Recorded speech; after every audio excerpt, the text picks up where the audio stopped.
깨끗하게 되었더라의 인생이 되기를 축복합니다. 그러기 위해 첫째로 내 생각을 버려야 합니다. 이제 나만을 고치기 위해 어린 소녀가 안주인에게로, 안주인이 나만에게로, 나만이 아람 왕에게로, 아람 왕이 이스라엘 왕에게로, 그리고 엘리사로 이어지는 우연 같은 만남이 계속 이어집니다. 이것은 준비된 우연이었죠. 우리는 모두 하나님의 장중 아래 있어요. 내 인생 모두 하나님의 작품입니다. 여기에 내 생각이 들어갈 틈은 없는 거예요. 그러나 이 땅에서 무엇인가 이룬 사람들은 악한 내 생각이 하나님 자리에 있기 때문에 하나님 믿기가 가장 어렵다고 하죠. 자신이 하나님인데 어떻게 하나님을 믿겠습니까? 그러니 하나님은 나만에게 하나님을 알리는 것에서부터 시작하셔야 되는 거예요. 그러니까 이게 모든 사건들이 양육인 거예요. 자, 9절입니다. 나아만이 이에 말들과 병거들을 거느리고 이르러 엘리사의 집 문에 서니, 나아만이 말들과 병거들을 거느리고 엘리사의 집 문 앞에 섰다고 해요. 여호람 왕에게 갈 때는 은 10달란트와 금 6,000개와 의복 10벌을 가지고 갔다고 했잖아요. 도움을 청하는 겸손한 모습으로 갔다는 거예요. 하지만 엘리사를 찾아가는 나아만의 모습은 어떻습니까? 이스라엘을 침략했던 점령군 사령관의 모습으로 말들과 병거들을 거느리고 선지자의 집 문 앞에 섰습니다. 이것을 볼 때 세계적인 지도자인 나아만은 벌써 사람을 차별하고 하나님 자리에서 하나님을 자기 병이나 고쳐주는 분으로 오해하는 내 생각이 있습니다. 선악과를 먹으면 눈이 밝아져서 하나님같이 된대요 하는 그 내 생각이 바로 이거예요. 내가 하나님같이 된다는 거. 나아만은 자기처럼 중요한 인물이 오면 엘리사가 맨발로 뛰어나와 환영해 주리라 기대했을 것입니다. 나아만은 그런데 말을 탄 채로 이리 오너라 하면서 대문 앞에서 버티고 있어요. 자, 여기에 대해 10절에 엘리사가 어떻게 반응합니까? 엘리사가 사자를 그에게 보내 이르되 너는 가서 요단강에 몸을 7번 씻으라. 네 살이 회복되어 깨끗하리라 하는지라. 이런 나아만을 특별 대우하지 않았어요. 교회가 사람을 특별 대우하기 시작하면 이제 어둠의 그림자가 오기 시작하는 거죠.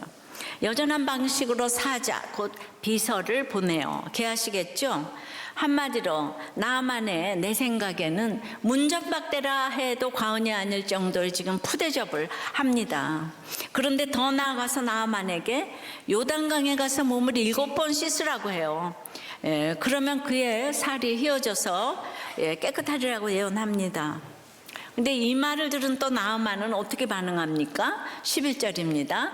나아만이 노하여 물러가며 이르되 다 같이 내 생각에는 그가 내게로 나와서서 그의 하나님 여호와 이름을 부르고 그의 손을 그 부위에 흔들어 나병을 고칠까 하였도다. 다메섹 강 아바나와 바르바른 이스라엘 모든 강물보다 낫지 아니하냐. 내가 거기서 몸을 씻으면 깨끗하게 되지 아니하랴 하고 몸을 돌려 다 같이 분노하여 떠났다고 해요.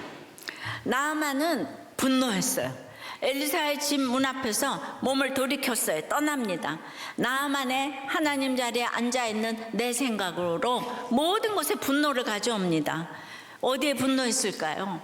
다 분노했는데 한 3가지만 찾아볼게요. 첫째로 선지자 자신이 직접 자기 앞에 나타나지 않아서 이제 분노했어요. 아람의 총사령관인 나아만이 누구 집 문 앞에서 기다려본 적이 있겠어요? 어쩌다 기다리는 일이 있더라도 곧 집주인이 직접 나와 아이고 장군님 이런 누추한 집에 어쩐 일로 납치셨습니까? 영접하지 않았겠습니까? 이스라엘 왕도 자기가 왔을 때 탄식했지만 어쨌든 쩔쩔맸잖아요. 그런데 이스라엘 왕도 아닌 선지자가 큰 저택도 아닌 산속 작은 집에 사는 사람이 직접 나와서 인사하기는커녕 종을 보내 처방만 내리니 나아만 장군의 자존심이 확 상했습니다. 이것이 선한 것이 없는 내 생각이에요. 자, 화가 난 두 번째 이유는 그 선지자의 처방도 너무 성의가 없다고 생각했어요. 나병을 고치기 위해 아람에서 안 해본 주술과 시술과 요법이 없었겠죠. 그러니 가장 최고의 주술을 이제 받아봤는데, 이스라엘의 선지자도 적어도 자기 하나님 여호와께 이렇게 치료를 구하는 화려한 의식도 버리고 손을 상처 위에서 막 흔드는 것 같은 신비한 술법도 쓰면서 수리수리 마수리 막 이러면서 이제 온 정성을 다해 자기를 치료해 주리라 기대했어요. 그런데 지금 이 선지자란 인간이 자기 종 한 명을 틱 보내더니 강물에 가서 씻으면 나을 것이라고 말 한마디 툭 던지고 마니까 이제 어처구니가 없었어요. 자, 화난 이유 세 번째는 처방의 내용이 너무 찌질했기 때문이에요. 나만이 요단강을 너무 잘 알고 있어요. 북쪽 갈릴리 호수부터 남쪽 사해에 이르기까지 흐르기 때문에 한 360km 정도로 꽤 길어요. 근데 지형상 그 물은 흙이 많이 섞여서 색이 누래요. 더러워 보일 뿐 아니라 신비하거나 영험할 것 같은 느낌은 전혀 들지 않아요. 근데 반면 나만의 고향 아람의 수도 다메섹에 흐르는 아바나와 바르발은 서쪽 산지에서 흘러나오는 강이라서 너무나 매우 맑고 깨끗합니다. 전체 길이는 요단강보다 짧아도 훨씬 생명력이 있어 보이는 강이에요. 그러니 나만 입장에서는 나병을 치료하기 위해 요단강에 들어가는 게 전부라면 굳이 내가 적고 깊숙한 곳까지 올 필요가 없는 거죠. 자기 집 옆에 있는 아바나와 바르발이 요단과 비교할 수 없이 깨끗하고 좋기 때문이죠. 그러니까 요단에 들어가면 나을 것이라는 처방은 나만에게는 너무 이해할 수 없는 찌질한 이런 이제 치료법이에요. 그래서 하나님 자리에서 하는 이 내 생각은 이제 분노만 일으키는 거죠. 그래서 떠나는 거예요. 말들과 병거들이 상징하는 나아만 장군의 자존심, 자부심이 있잖아요. 나아만은 내 생각으로 꽉 차 있는 거만할 수밖에 없는 군대 장관이에요. 이런 거만한 나아만에게 엘리사의 태도나 그가 전한 말씀은 속을 확 상하게 하는 공격일 뿐이에요. 도저히 봐줄 수도 없고 들어줄 수도 없는 일입니다. 이렇게 거만하면요, 들어야 할 말씀이 들리지가 않아요. 요단강에 가서 몸을 씻으면 깨끗하게 될 것이다 라는 말씀은 나만의 나병을 고쳐줄 말씀이잖아요.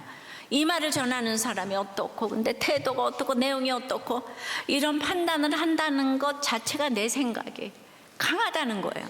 내가 맞는데, 내 방식이 맞는데, 내가 그래서 전쟁에서 이겼다. 네가 설교나 하지 않은 게 뭐가 있어. 목사는 교회에서 다 성도들이 이르지. 이 사회 나오면 알아? 그럼 왜 내 생각에 못 맞추는 거야? 다메섹 강이 훨씬 낫잖아. 지금 이러는 거예요. 확신이 가득합니다. 이것이 바로 거만함이에요. 나만이 나병이라는 고난이 있으니까 자기 집 여정이 전한 말을 들었어요. 왕에게 부탁했어요. 직접 이스라엘 왕에게 왔어요. 또 그가 알려주는 대로 엘리사의 집까지 왔습니다. 하지만 여기까지가 그가 낮아질 수 있는 내 생각의 한계였어요. 그래, 내 병을 고칠 수 있는데 이까짓 거 못 참겠냐? 한 번만 더 참는다. 이를 악물면서 이러면서 엘리사 집까지 왔어요. 근데 엘리사가 자기를 맞는 태도를 보고 그가 내린 처방을 듣자 그만 참았던 화가 압력솥이 터지듯 한 번에 폭발하고 말았어요. 여러분, 바로 이게 성품의 한계인 거예요.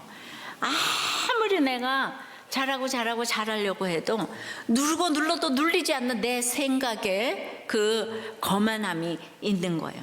금그릇이 아무리 낮아지려고 해도 한계가 있는 거예요. 튕겨져 나가는 것이죠.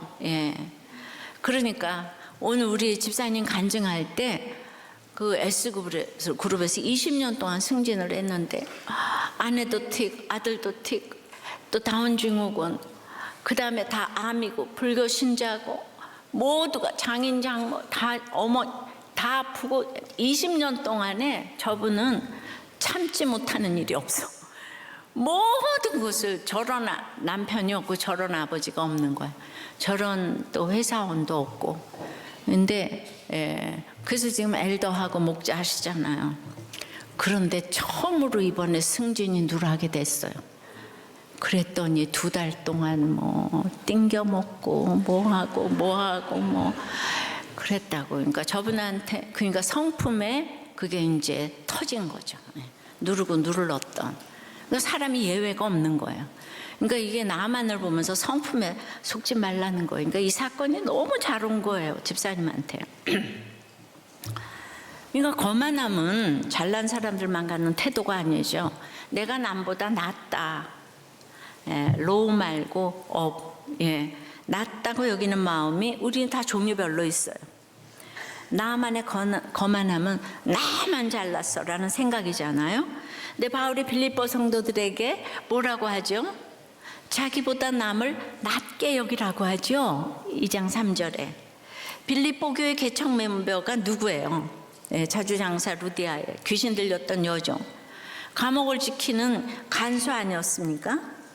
빌립보는 그 로마 인정을 받는 대단한 도시였지만 거기서 바울의 전도를 받고 교회를 세운 사람들은 전혀 대단한 사람들이 아니에요. 오히려 다 정말 그 하찮은 사람들이에요. 이런 사람들이 빌립보 사회에 무시와 조롱을 받으며 복음을 지켜 교회를 세웠는데요.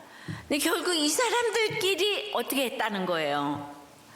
자기보다 남을 낮게 여기지 못해서 문제가 발생했다는 거 아니에요. 이게 무슨 말이에요? 인간은 누구든 본성적으로 내가 남보다 낫다고 하는 거만함을 다 가지고 있다는 거예요. 그러니 내 생각은 어디서나 있다는 거예요. 그 악한 내 생각은 어디서나 있다는 거죠. 근데 이제 여러분들 가운데는 나는 내가 이렇게 남보다 낫다고 생각하지 않는데요.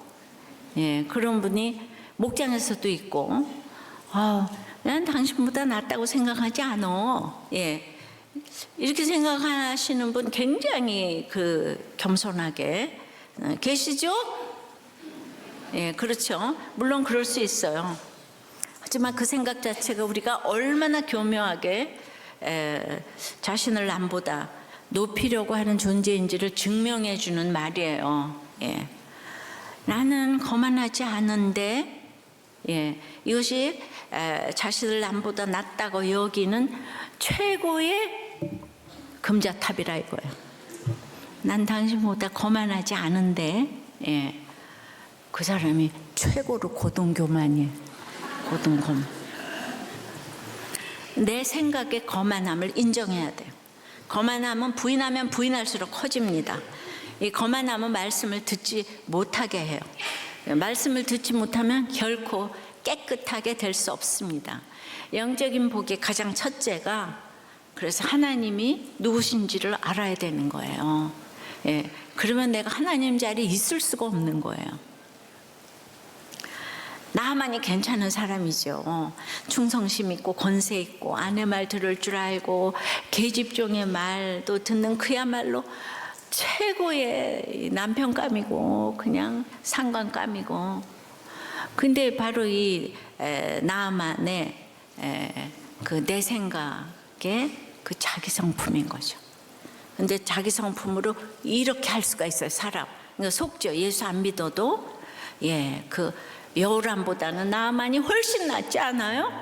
여호람이라고 이스라엘 왕이라고 있어요. 그 여호람보다 이 나만이 훨씬 낫지 않겠어요? 아유, 못된 장로보다 안 믿는 아무개 사장이 훨씬 나. 우리가 이런 얘기를 함부로 한다고요. 자, 이스라엘 초대 총리 벤구리온은 그 청년 리더 시몬 페레스를 눈여겨보고 이제 도와달라고 했고, 그리고 20년 가까이 잡아두면서 의지를 했어요. 그런 벤구리온에게 사람들이 물었어요. 왜 그렇게 시몬을 믿어요? 그의 대답은 항상 같았는데, 첫째가 그 청년은 거짓말을 하지 않아. 그리고 그 청년은 다른 사람의 흉을 보지 않아요. 또 청년은 내 방에 올 때마다 대부분 새로운 아이디어를 갖고 찾아와요. 예. 한 사람이 위정자를 위해서 기도하는데 바로 이 시몬 페레스 같은 사람을 말할 것 같아요. 80만 명으로 1948년 시작된 이 나라에 어떻게 이런 지도자를 이렇게 주셨어요. 여러분들 정말 그 이팔 전쟁은 역사를 알아야 되는데 AD 70년에 디도 장군에 의해서 완전 유대인이 아주 그냥 다 싸그리 망했잖아요.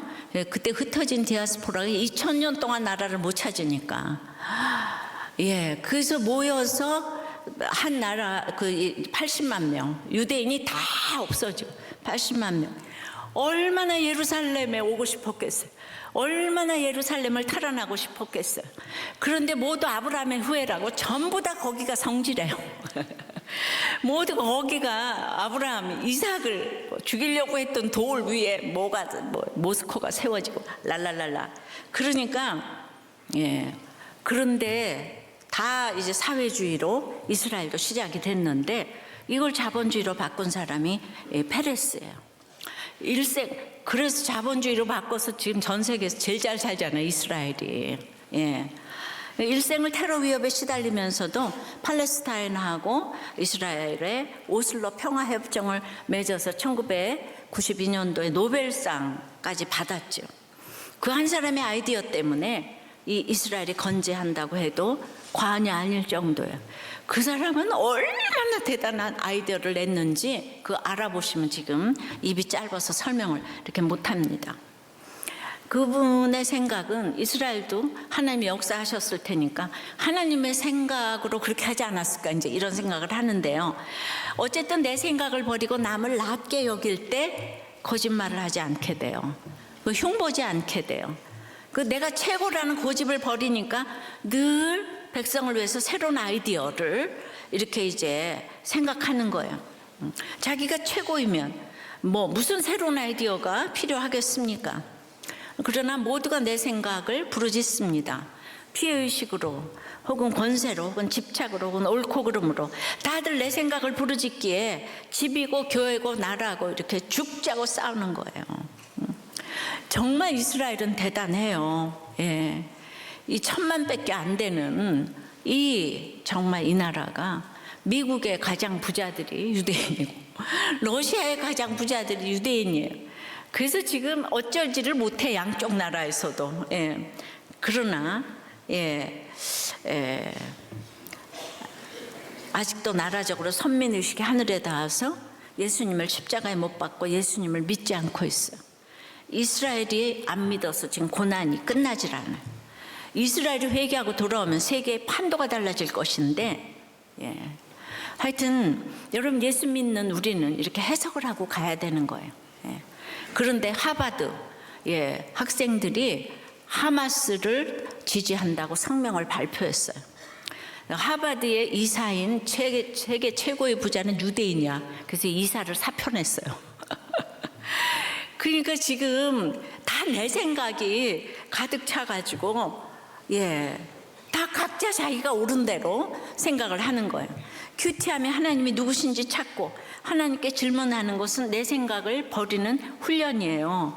다들 문제가 안 풀리면 하나님이라면 어떻게 말씀하실까요 하면서 다 같이 큐티하며 질문하기 때문에 마음이 하나로 모아지는 하나님의 생각을 우리가 알게 되고 자꾸 찾게 되는 거잖아요. 적용 질문이에요. 내 생각으로 분노하고 있는 일은 무엇입니까? 세상에서의 자존심이에요? 자부심이에요? 특별대우예요?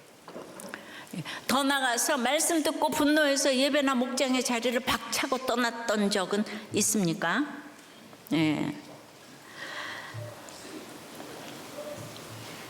나는 적어도 거만하지는 않은 것 같은데 라고 생각하는 나의 고등 거만이 있을까요? 그래서 가족을 향해 내게 이 정도는 해줘야 하는 거 아니야? 라면서 거만하게 기대하는 내 생각은 뭐예요? 가족이 여러분들에게 얼마나 해줘야 되는데요? 날마다 당신 나한테 이 정도는 해줘야 되는 거 아니야? 내가 당신 위해서 얼마나 내가 희생했어. 맨날 이게 다 주제가죠. 자, 깨끗하게 되었더라의 기적을 보기 위해서는 두 번째는 벌떼 공동체의 처방을 들어야 해요. 예, 벌떼 공동체의 처방을 들어야 합니다.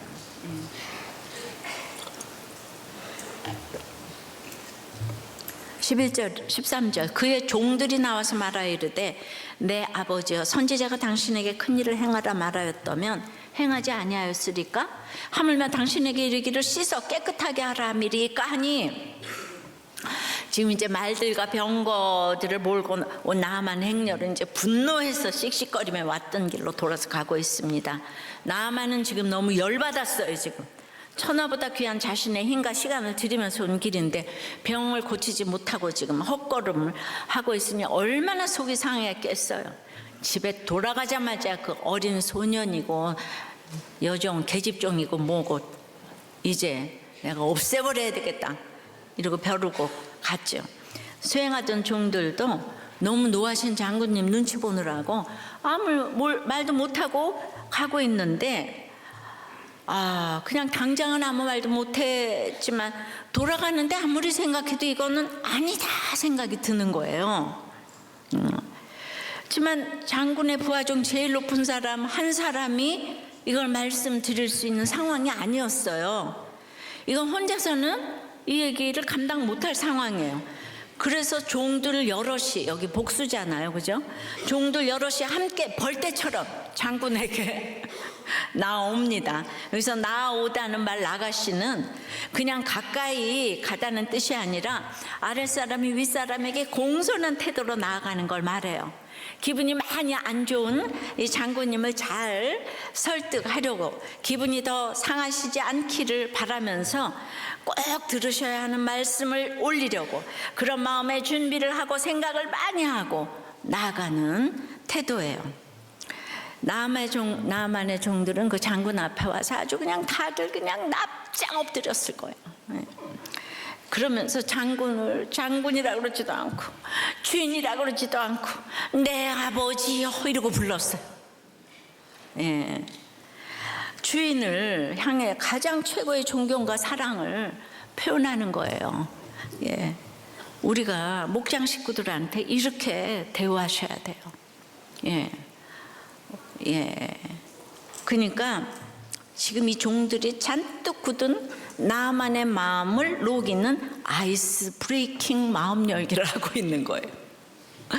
성경을 보면서 이게 늘 나에게 주시는 얘기다라고 들으셔야 되는 거예요. 그리고는 이제 나만을 설득합니다. 선지자가 어려운 일 하라고 말했다면 그대로 하셨을 것 같은데요. 예를 들어 제가 생각해 봤어요. 에베레스트 산을 올라가라. 이러면 그건 할 수 있잖아요. 또 신의 산에 올라가서 떠오르는 해를 보고 거기서 빌어보세요. 신의 산에 올라가는 게 아주 힘들다 그러더라고요. 그리고 예루살렘이 워낙 그 태양의 정점이에요. 가나안 땅에 들어와서 이스라엘 백성이 거기를 정하기 전에는 거기가 이제 태양신을 섬겼다는 곳이에요. 빌어보세요. 예.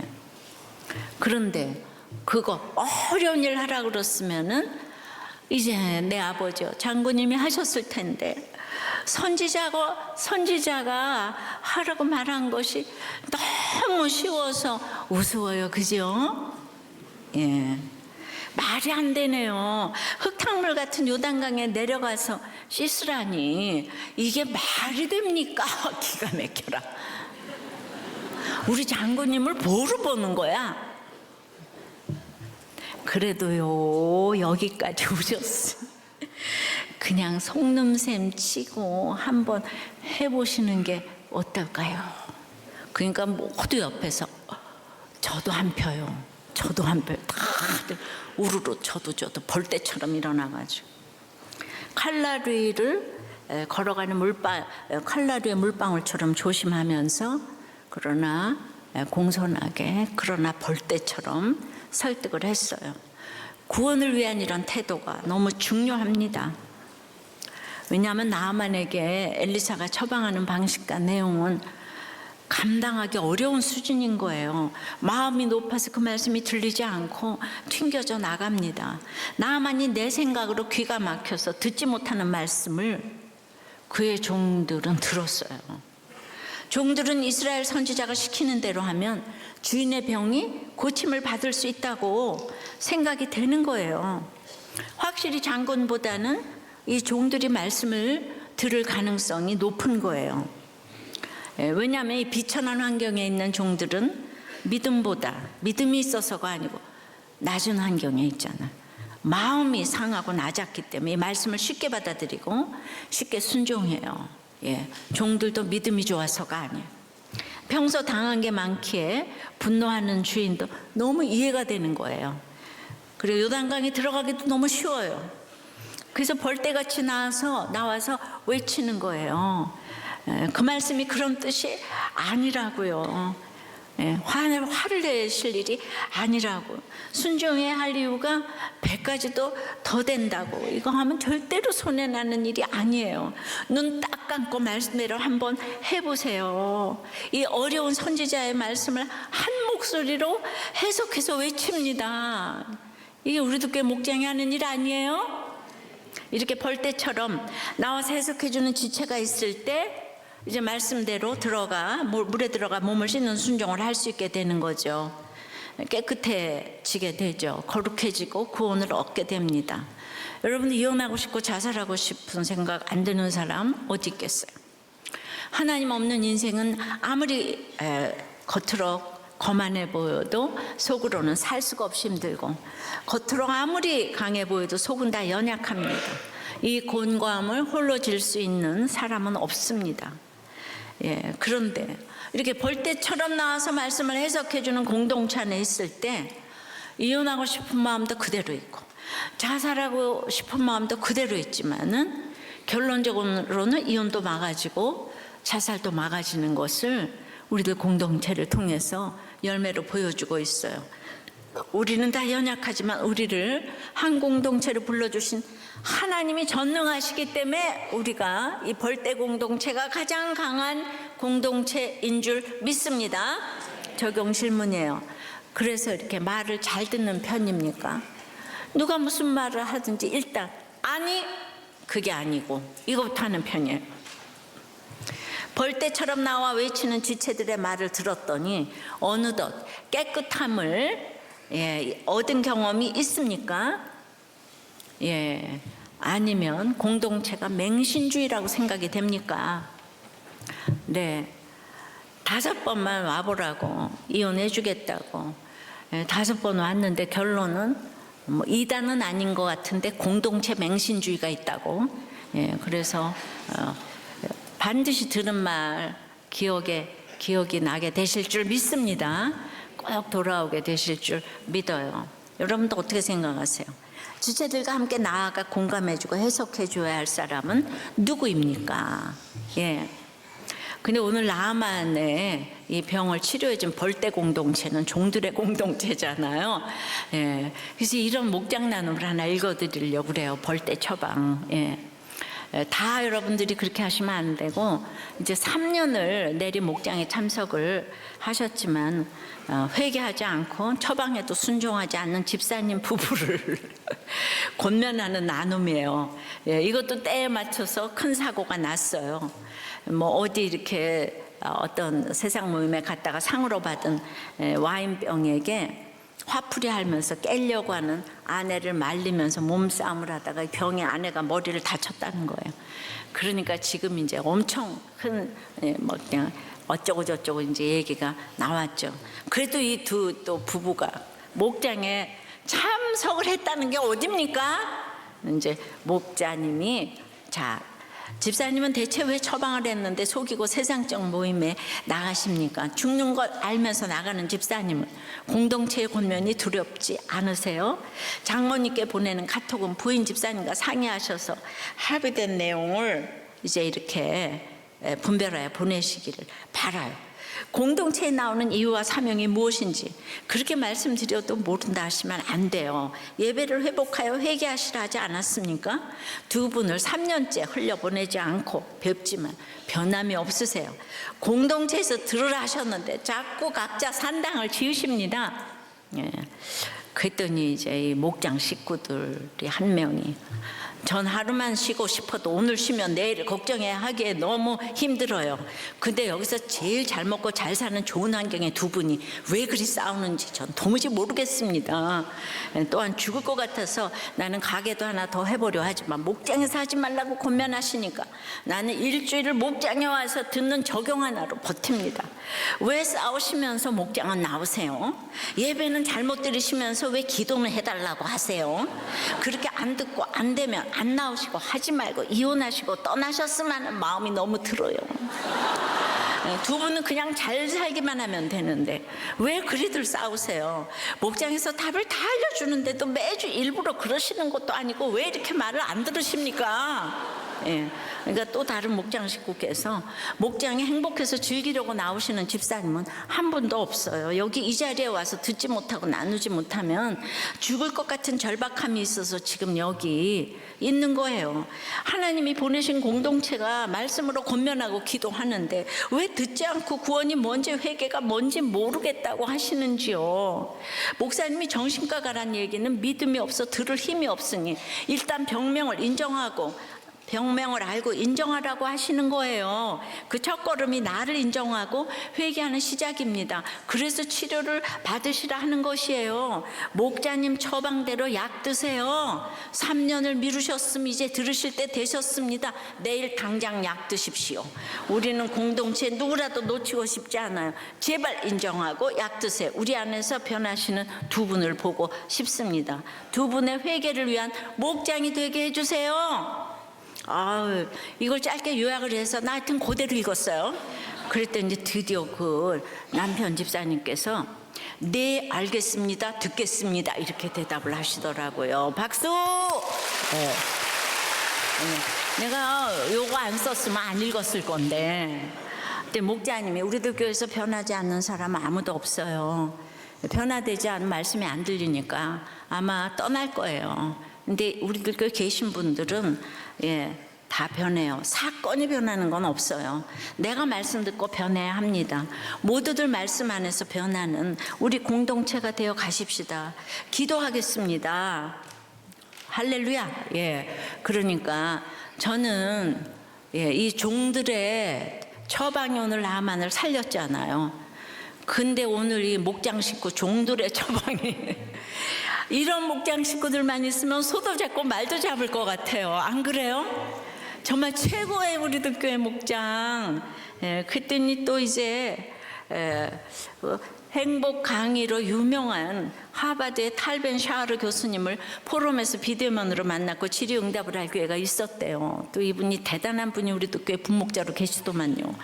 근데 그 행복의 핵심 요소는 돈에 좌우되지 않고 육체적 건강을 바탕으로 강한 유대 관계감이 중요하다고 하더군요. 근데 이런 관계는 육체적 건강까지 좋아지게 한다고 해요. 근데 이렇게 유명한 강의를 들어보면 목사님 설교에 이미 다 나와 있는 내용이에요.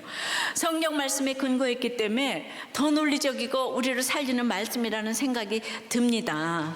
여러분, 이런 벌떼 목장이 최고의 명품인 것은 나아만에게 복음을 소개했던 어린 소녀들이 우리들 교회는 압도적으로 많기 때문에 이 벌떼 목장이 명품 목장이고 해독 공동체인 줄 믿습니다.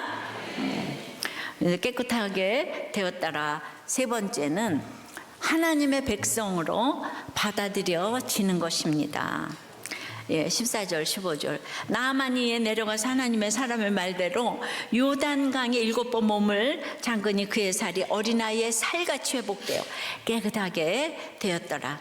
나아만이 모든 군대와 함께 하나님의 사람에게로 돌아와서 그의 앞에 서서 이르되 내가 이제 이스라엘 외에는 온 천하에 신이 없는 줄 아나이다. 신앙 고백도 하고 이제 나아만은 못 이기는 척하고 아람으로 가던 발걸음을 유턴해서 요단강 쪽으로 내려갑니다. 종들의 말을 들었어요. 그리고 하나님의 사람의 말을 순종합니다.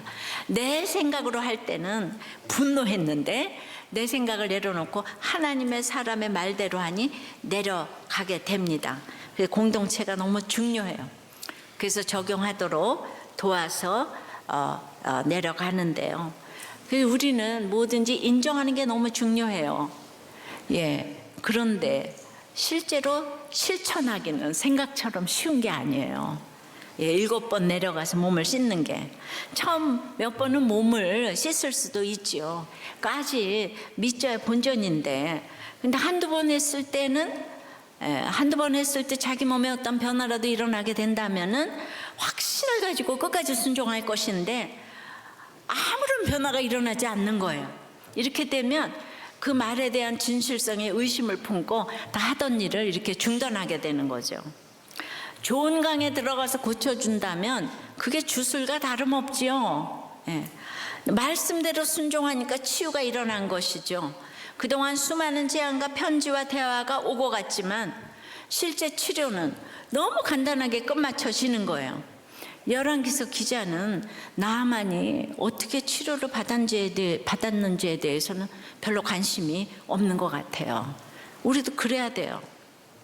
요단강 속에, 물속에 자신을 완전히 잠글 정도로 내려갈 뿐 아니라 7번 반복했어요.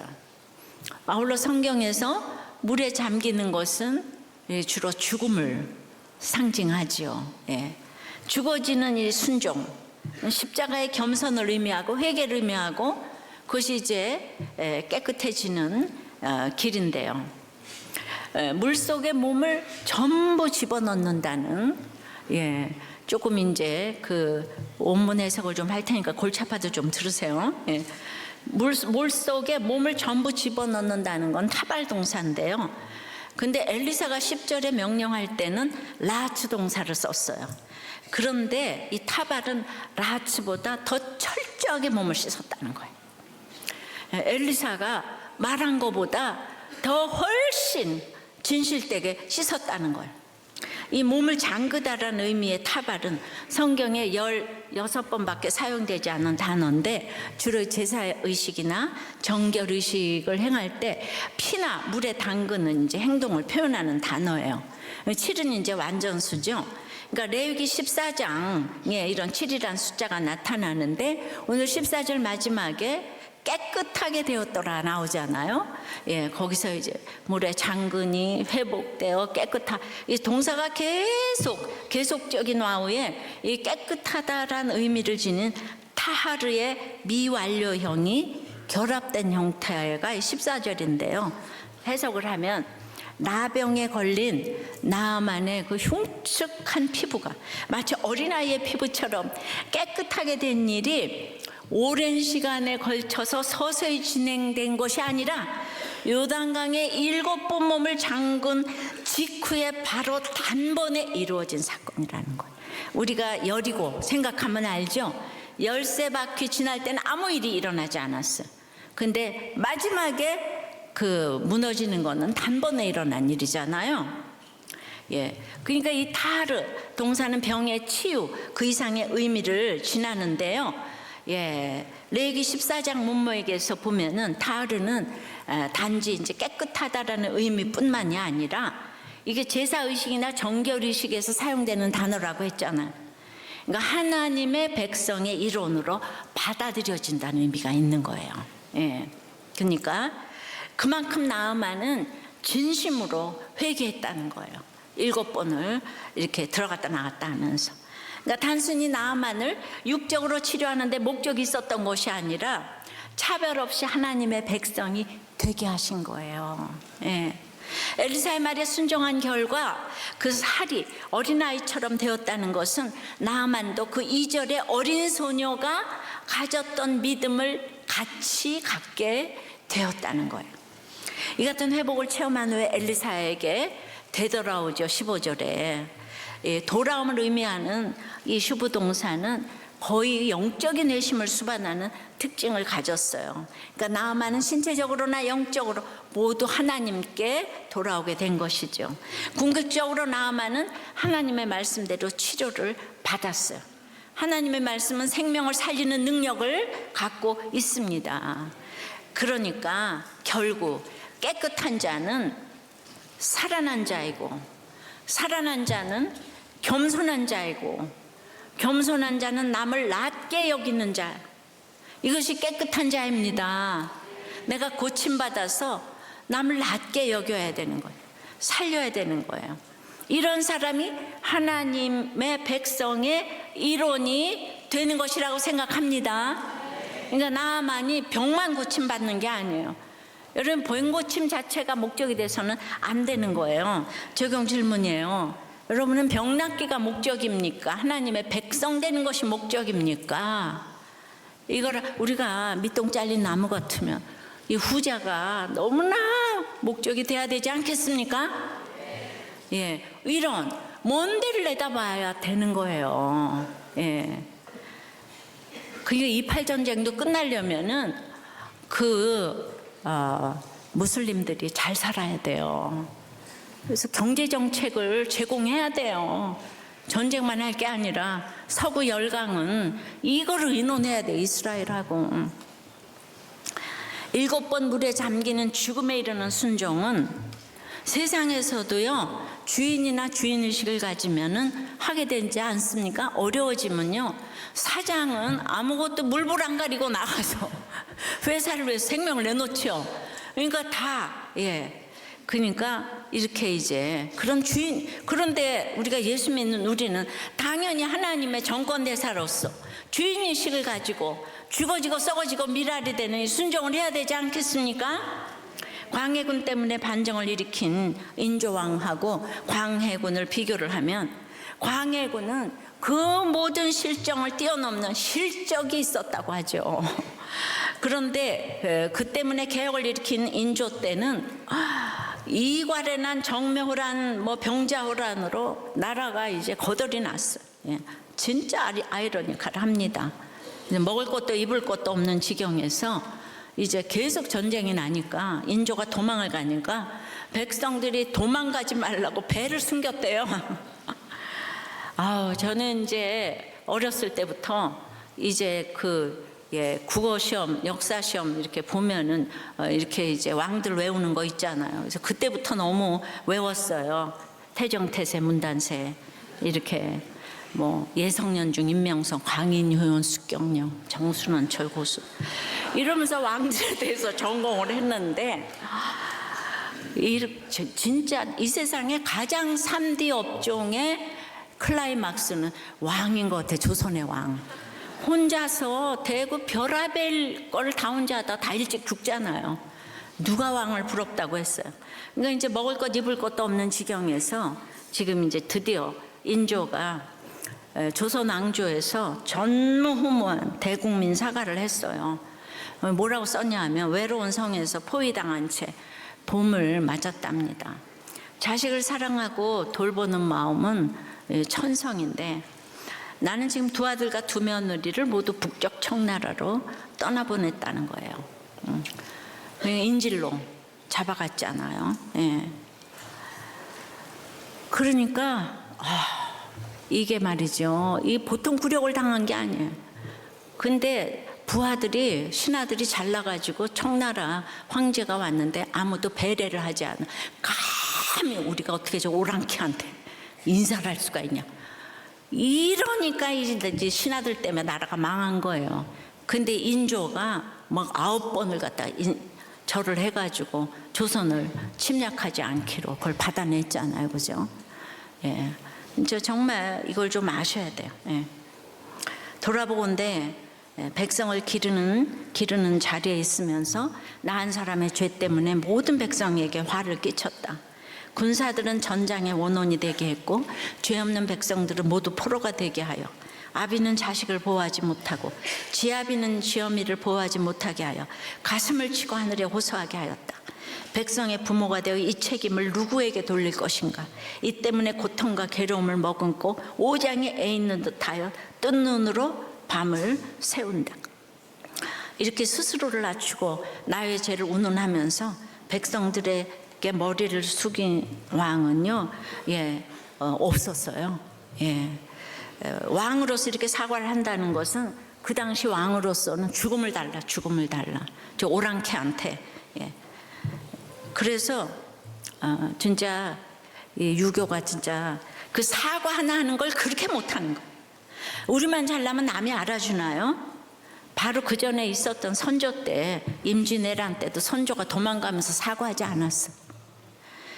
근데 인조가 얼마나 낮아졌으면 이런 사과를 했을까요? 우리 교회에서 쓰는 사과의 언어를 썼네요. 그러니까 여러분들이 목장에서 사과하고 집에서 사과를 하면 자손 대대로 이렇게 남겨질 줄 믿습니다. 사과를 그렇게 못해요, 다들.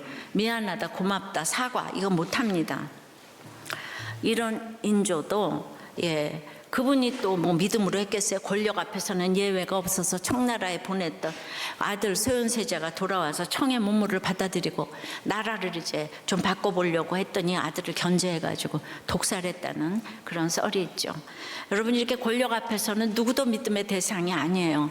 사람 의심하라는 것이 아니고 늘 내 욕심을 생각하고 나 자신에게 속지 말라는 거예요.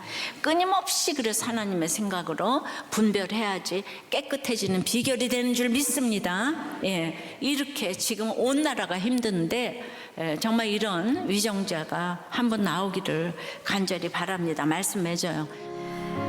깨끗하게 되었더라의 말씀을 깨닫게 해주신 주님께 감사하여 드린 저의 허물을 흠양하여 주시옵시고, 내 사랑하는 주님께 드릴 것만 있고 사람들에게 줄 것만 있도록 깨끗해진 가치관을 가지고 영육간의 강건함으로 회사와 사업과 공부와 프로젝트와 아이디어에 주님 기름을 철철 부어 주시옵소서.